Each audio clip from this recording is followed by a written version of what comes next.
ikaw at ang mga pahayag ni Kristo na nagpapatunay na siya ay Diyos.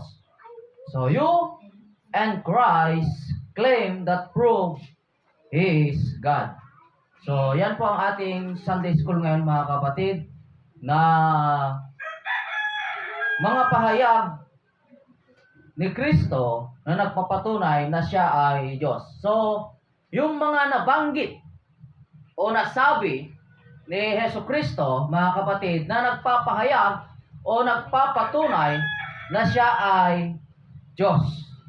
So una rito mga kapatid ay ang sinasabi na ako ang buhay at muling pagkabuhay. So buksan natin mga kapatid sa John chapter 11 verse 25. John chapter 11 verse 25. Bible drill tayo mga kapatid. Sige, bilisan natin. John 11:25.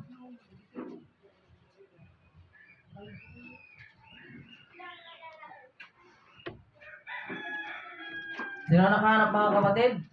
Okay, pakibasa. John 11:25. 25.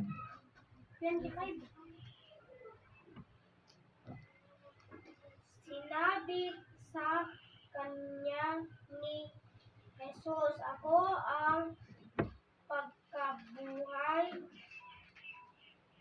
na maguli at maang kabuhayan ang sumasampalataya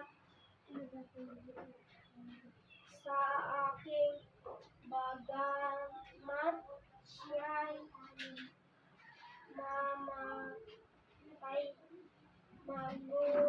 Gayon, may mabubuhay. siya.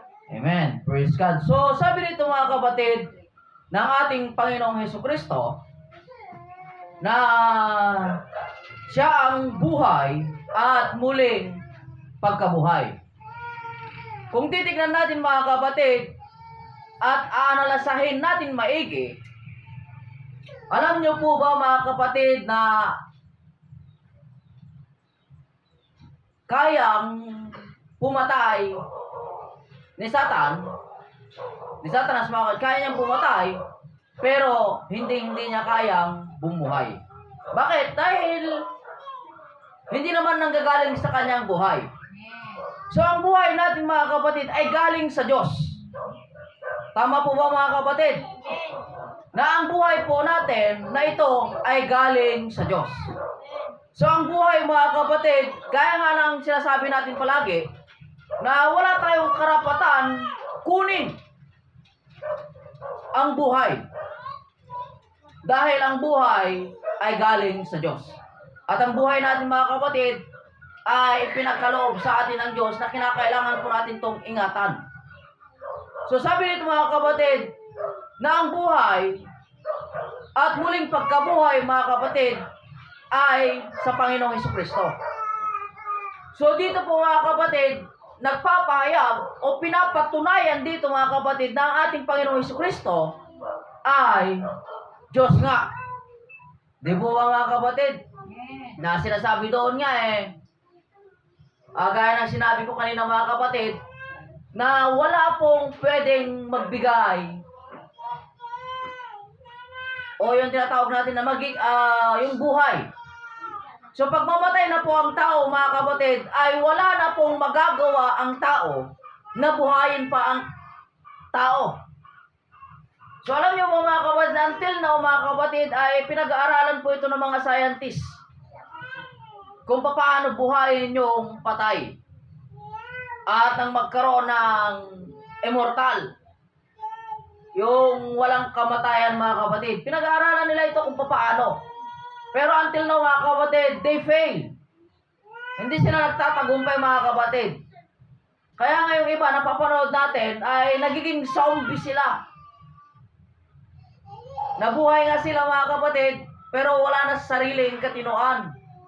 Hindi na talaga nagpapangsyon lahat mga kapatid. So yan po yung ginagawa ng mga scientists ngayon. At yung nangyayari mga kapatid, zombie apocalypse na sinasabi nila mga kapatid. So alam niyo mga kapatid, meron din po yung paliwanag sa Biblia. Yung zombie apocalypse, meron po. Pero hindi po kagaya ng nasa isip natin. Kasi ang sabi ng Bible mga kapatid sa Book of Revelation, na yung mga maiiwan, sila po mga kapatid ay tatakbuhan ng kamatayan. Yung kamatayan mga kapatid ay hindi na darating sa kanila. Yan po yung sinasabi ng Bible sa Book of Revelation. According to the prophecy mga kapatid, yung kamatayan po ay hindi na darating sa tao. So anong mangyayari kung wala ng kamatayan? Di immortal na sila. Pastor, paano na yung naging zombie? So ganito yun mga kapatid kung bakit nasasabi doon na parang zombie na sila.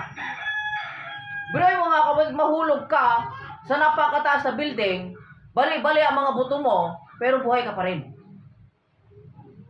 At ang sabi kasi sa Book of Revelation mga kapatid, ramdam nila yung sakit eh. Iindayin pa rin nila yung sakit pero walang kamatayan. Kaya nga sinasabi doon sa Book of Revelation mga kapatid, hihilingin na nila na sila ay tabunan ng lupa upang sila mamatay na. Pero hindi pa rin sila mamamatay mga kapatid. Kasi nga yung kamatayan, tinakbuhan na sila.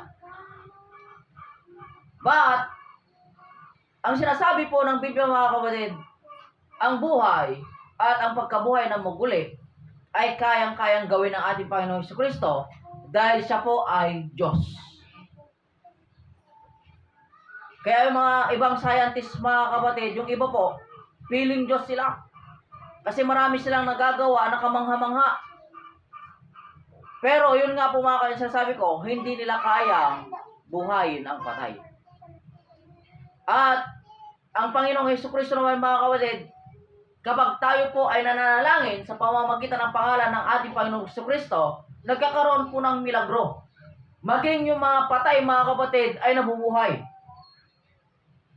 May nasaksihan ka na ba dyan, Pastor? Meron! Mga kapatid, may nasaksihan na po kung patay na muling nabuhay sa pamamagitan ng panalangin. At sa pamamagitan ng kanyang pananampalataya. At saksi po ako doon dahil experience ko po mga kapatid. No? Lagi ko pong na-testify mga kapatid na naranasan kong namatay. At muling nabuhay. At meron din dyan mga kapatid, yung sinasabi nila na nasa bingit na ng kamatayan. Yung sinasabi nila mga kapatid na pagpunta doon sa ospital ay isinorender na ng doktor. Pero dahil sa pananalangin mga kapatid, yung tinaningan nila ng 2 months, mga una pang namatay yung doktor. No? Bakit? Dahil nga, mangyayari sa'yo kung ano ang pananampalataya mo.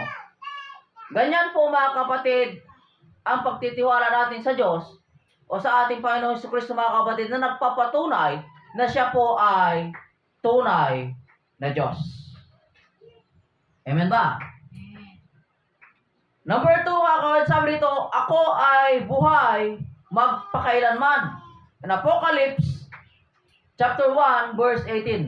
Revelation chapter 1 verse 18 mga kapatid. Nasaan na yung mga Bible ninyo? Revelation. Chapter 1 verse 18. Okay? So, basahin ko sa inyo mga kapatid.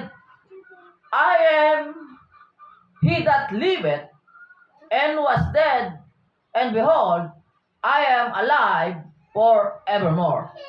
Amen. And have the key of the hell and of death. Sabi doon mga kapatid, kung ang Panginoong Jesucristo ay hindi Diyos, bakit naman siya mabubuhay magpakailanman? Di ba? So dahil siya po ay Diyos mga kapatid, kaya niyang mabuhay magpakailanman. Di ba? Hindi siya mamamatay mga kapatid. Dahil nga sabi doon, He is the resurrection and life. Siya ang pagkabuhay ng muli at siya ang buhay mga kapatid. So napakaliwanag po mga kapatid na ang ating Panginoong Jesucristo ay ilaw o buhay mga kapatid. At siya po ang pagkabuhay na maguli. At sabi nga doon mga kapatid, sa Ilocano na term, uray matay, agbyag, tupay. Dahil kayang ibigay ng Diyos ang buhay na maguli sa atin mga kapatid. Yung tinatawag na pagkabuhay muli mga kapatid.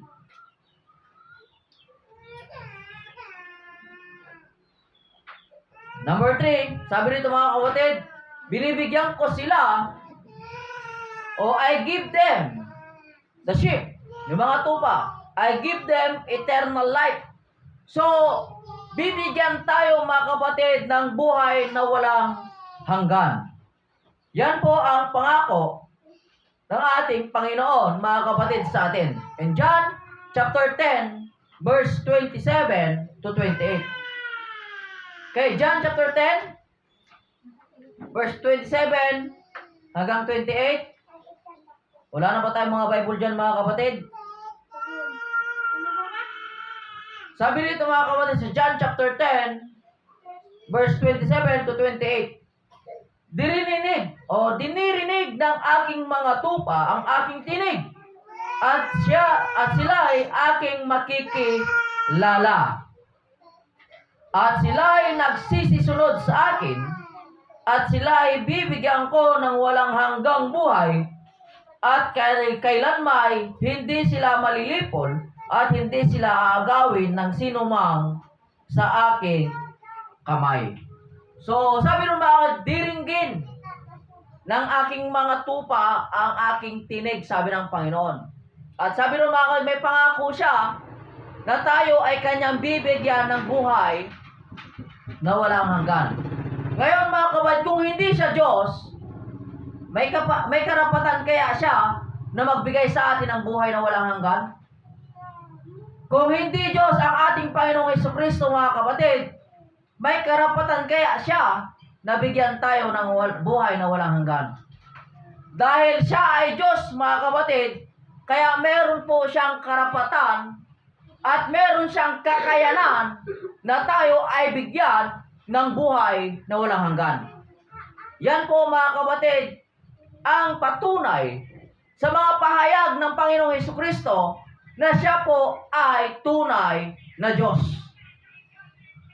Hindi siya mga kapatid yung tinatawag na propeta. O hindi siya mga kapatid yung tinatawag na guro lamang na nagmula sa langit.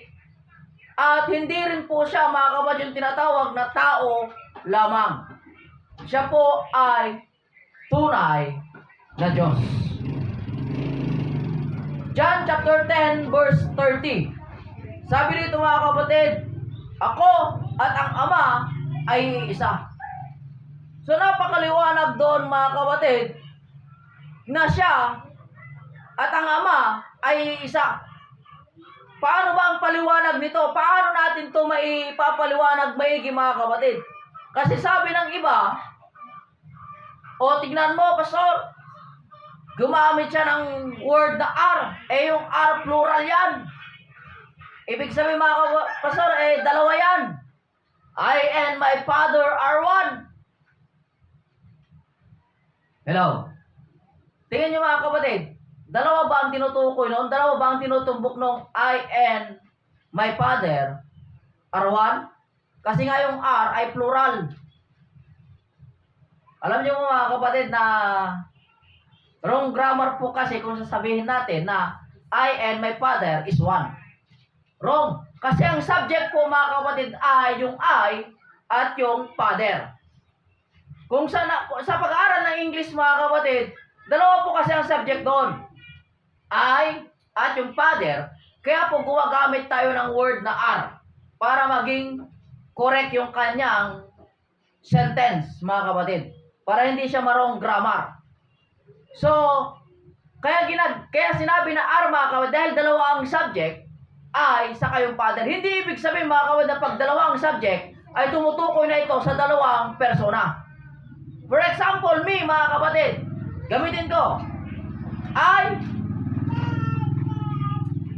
and your pastor is two. Is one. Tama kaya yung mga kapatid? I and your pastor are one. Anong tama doon mga kapatid?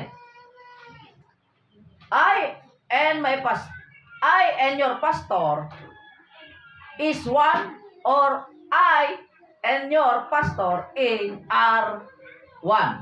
So mga kapatid, ginagamit kasi ang R saka is mga kapatid. Depende po yan sa grammar.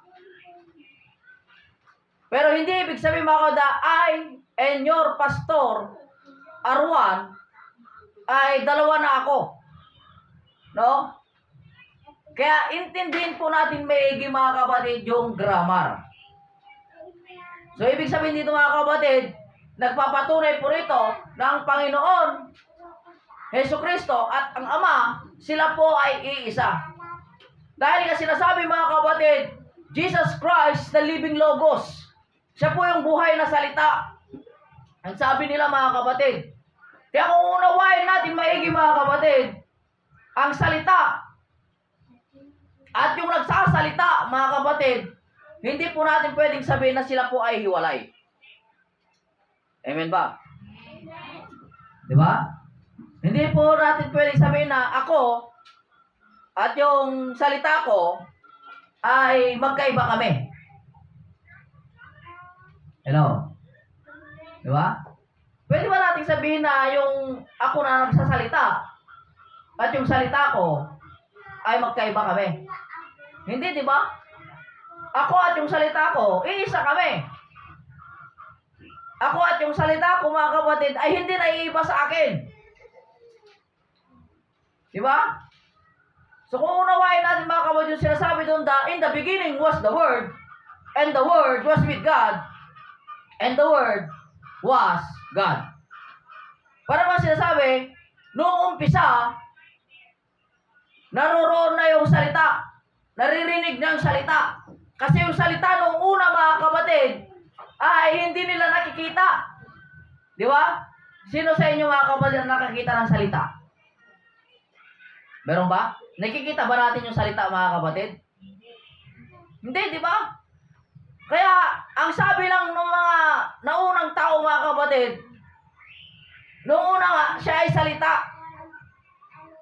At ang sabi doon, and the Word was with God. Ang salita ay kasama ng Diyos. Hindi naman kasi pwede maghiwalay ang salita at yung nagsasalita. Kaya sinabi ko mga kapatid. Di ba? Kaya, and the Word was with God. Yung salita ay kasama ng Diyos. Kasi nga, yung salita ay hindi pwedeng mahiwalay sa nagsasalita. Ano sabi doon sa huli mga kapatid? And the Word was God. Kasi nga, yung salita, mga kapatid, at yung nagsasalita, ay hindi po sila hiwalay. Naintindihan ba natin mga kapatid? Kaya sinasabi dito, ako at ang Ama ay iisa. Number 5, mga kapatid, sabi dito, wasagin ninyo ang templong ito at itatayo ko. In John chapter 2, verse 19.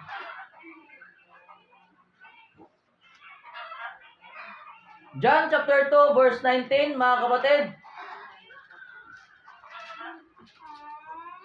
Kung kaya nyo kung unahan mga kapatid, ibig sabihin, pwede na kayo sa Bible trail. Ginibanin niyo ang templo ito at aking itatayo sa 3 araw.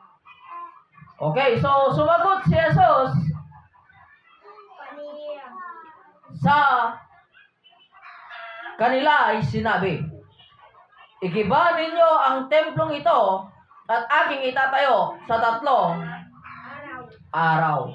So ang tinutukoy dito mga kapatid ay yung katawan ni Kristo na gibayin ninyo at itatayo ko ulit sa 3 araw. Yan ang tinatawag natin mga kapatid na the death, burial, and resurrection. So kung titignan natin mga kapatid, sinong tao na ililibing natin ngayon o mamatay ngayon mga kapatid sa 3 araw mabubuhay? Meron ba kayong kilalang ganon mga kapatid? Meron akong kilalang gumawa ng ganon. Meron nag-viral na gumawa gumawa ng ganon, mga kapatid, pero hindi na nabuhay. Di ba? Pastor pa, mga kapatid. 22 years old. Doon sa Kenya, hindi ko lang maalala mga kung Kenya, pero parang sa ibang bansa yun, mga kapatid. Nagpalibing siya. Sabi niya sa kanyang mga member ng church ay, ilibing niyo ako at hukayin niyo ako sa 3 araw. Hindi ako mamamatay. At nung hinukay siya ng kanyang mga membro, sa 3 araw, mga kapatid, natagpuang patay. No?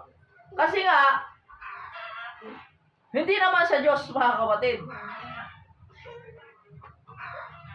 Hello? Hindi sa Diyos.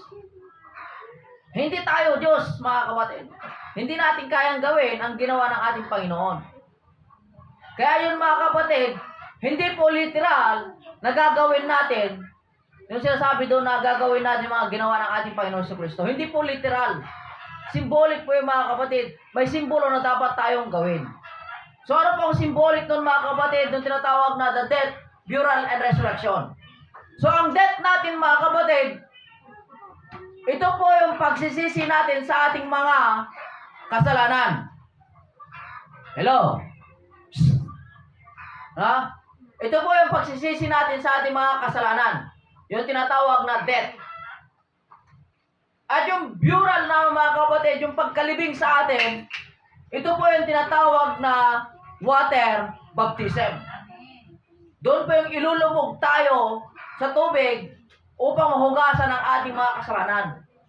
Dahil sabi nga doon, dakayungan ay kanunong itipan naka kayo nga nagpabautisar, itinagan ni Jesucristo na ikanunong kayo, itipan na kaitabon na. Sabi doon, mga yung mga nabautismuhan sa pangalan ni Jesus, sila po ay naisama sa kanyang pagkalibing. Sabi doon sa Corinthians, mga kapatid. So kung titignan natin maigi, uunawain natin maigi, mga kapatid, yun po yung burial natin. Doon po yung pagkalibing natin, mga kapatid. At yung resurrection na, mga kapatid, doon na po yung pagtanggap natin ng banal na espiritu at yung pagbabago ng ating buhay na sinasabi doon sa Titus, mga kapatid. No? Sabi doon sa Titus chapter 3 verse 5 na hindi lamang sa mga hindi sa mga gawa ninyong mabubuti kung bakit kayo maliligtas, kundi sa habag ng Diyos at sa pamamagitan ng kapanganakan muli at sa pagbabago ng Espiritu Santo. So yun po, mga kapatid, yung sinasabi doon.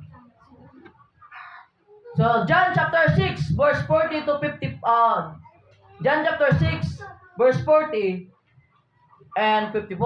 Sabi nito, mga kapatid, bubuhayin ko siya namatay na o bubuhayin ko siya sa huling araw. Yung mga namatay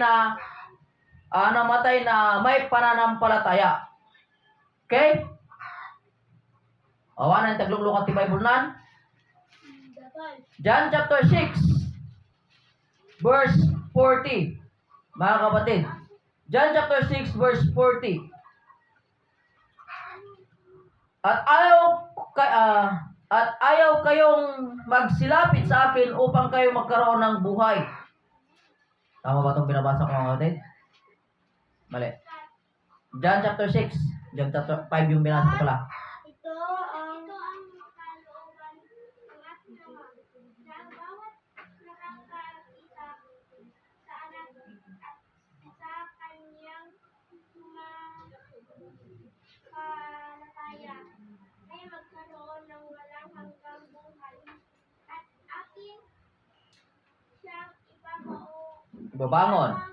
sa huling araw. Okay? At verse 54. Ang kumakain ng aking laman at umiinom ng aking dugo ay may buhay na walang hanggan, at siya ay aking ibabangon sa huling araw. So yung sinasabi dito, mga kapatid, ibabangon sa huling araw, mga kapatid, ito na po yung sinasabi, mga kapatid, hindi ko na malala kung saang book, mga kapatid, yung sinasabi doon na yung panahon ng millennial. Mga kapatid, nasabi doon, unang gigisingin yung mga namatay kay Kristo. Sila po ay bubuhayin muli at kasama niya maghahari sa 1,000 taon. Yun po yung mga kapatid.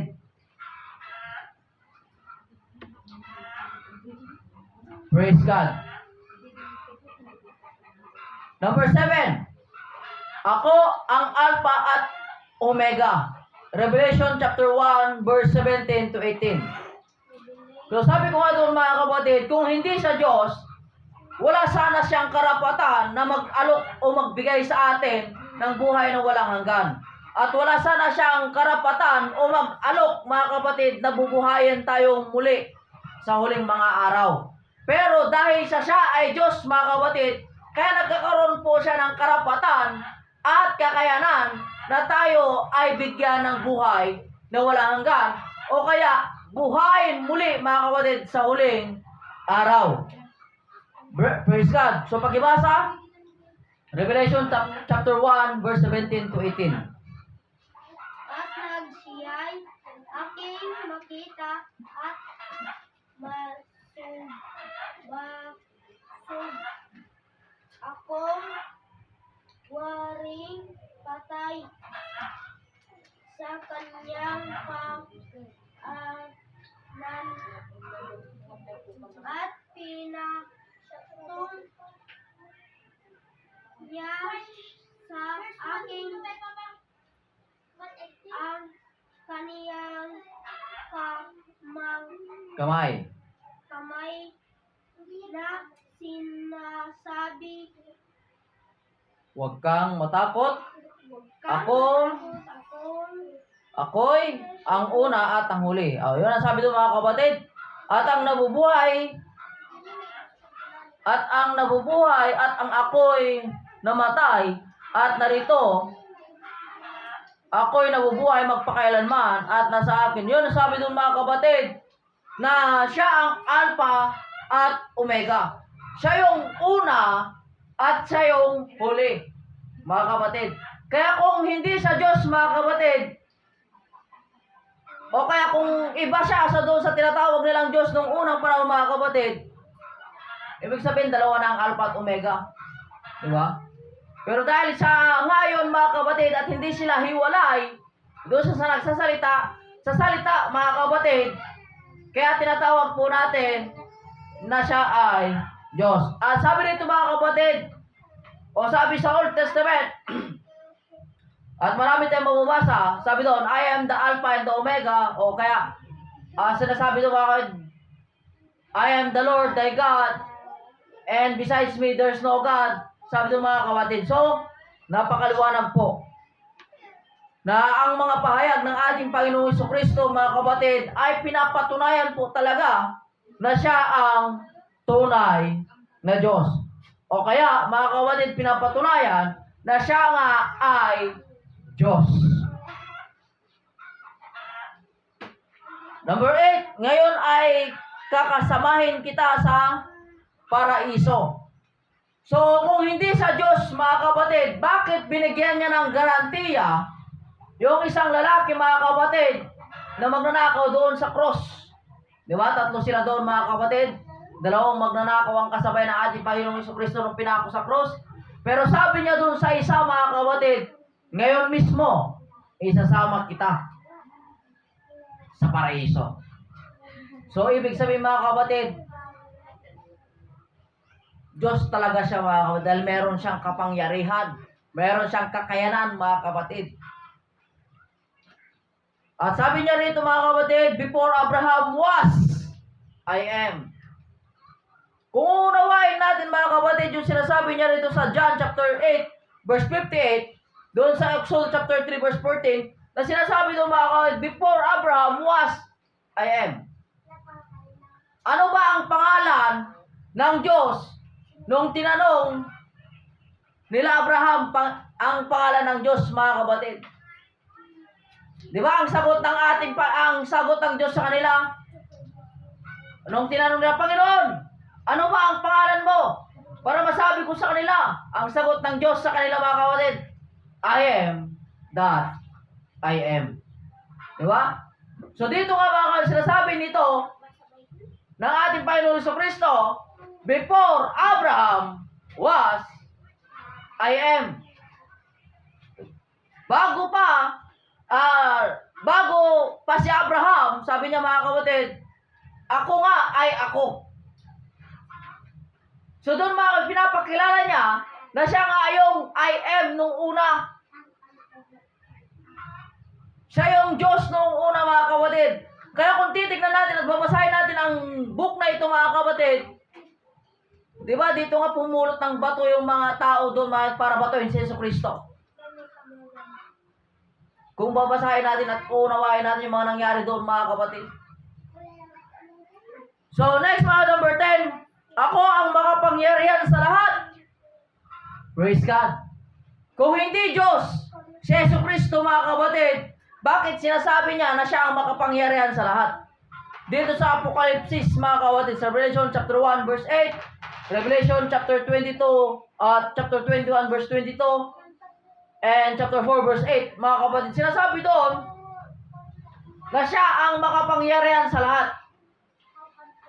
Kaya mali talaga yung sinasabi nila mga kapatid na co-equal. Co-eternal na yan mga kapatid. Dahil nga ang Panginoon Jesucristo, sinasabi niya rito mga kapatid, siya ang makapangyarihan sa lahat. Dahil wala naman siyang katulad. Hello? Ang Panginoon Jesucristo, wala kasi siyang katulad. Kaya siya po ang makapangyarihan sa lahat. 11. Kung kayo'y hihingi o hihiling ng anuman sa pangalan ko, ay ibibigay ko. In John chapter 14 verse 14 and John chapter 16 verse 26. Sabi noon mga kapatid, anuman ang hilingin natin sa kanyang pangalan, ay kanyang ibibigay. So bakit mga kapatid na kaya niyang ibigay? Dahil siya nga ay Diyos. 12. Ako ang una at ang huli. In Revelation chapter 1 verse 17 and 22, 13 mga kapatid, sa chapter 22 verse 13. Siya po ang una at ang huli. Number 13 mga kapatid, panghuli. Sila'y hininghan niya at sinabi, tanggapin ninyo ang Espiritu Santo. In John chapter 20 verse 22. So sabi ng mga kapatid, inulit niya yung ginawa niya mga kapatid doon sa panahon ni Abraham. Hiningahan ang ilong at nagkaroon ng buhay na kaluluwa. At sabi nito mga kapatid, nung sila'y hiningihan niya at sinabi, tanggapin ninyo ang Espiritu Santo. Kaya napakaliwanag dito mga kapatid, na ang Espiritu mga kapatid, ito po yung buhay na kaluluwa. At ito po yung banal na Espiritu mga kapatid. At ang tanging makakagawa lamang yan mga kapatid ay walang iba kundi ang Diyos mga kapatid. So habang bago tayo magtapos mga kapatid sa ating Sunday School, meron po ba kayong mga